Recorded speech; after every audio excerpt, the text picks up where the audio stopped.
Hey everyone, today is November the 25th, 2025. This is Wes Fryer, and I want to show you how I used AI this morning to work on my shopping list. So this is our family recipe site, food.wesfryer.com. I have a lot of my paprika recipes here, like I'm going to fix cranberry sauce. And so what I did was I just opened up a Google Doc. I put in the links to the 4 recipes, which I'm going to bring to our friend's house for Thanksgiving: the sausage ring, the South Carolina pimento cheese, the holiday sausage balls, and the cranberry sauce.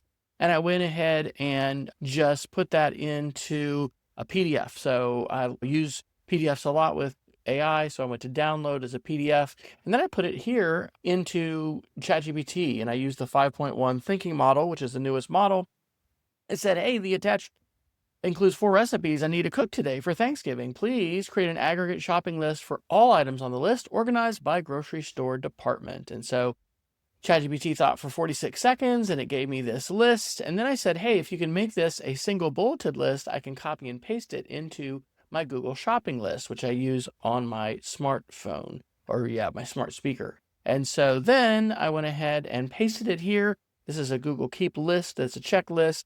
I was then able to take that, go into our kitchen and fridge and everything like that, and pantry, check and see what did I need, how many of these things do I actually have, and now I've got my new list. So if you want to check out other ways that I'm using AI, it's not always for cooking. You can go to my website, ai.wesfryer.com. Have a great day.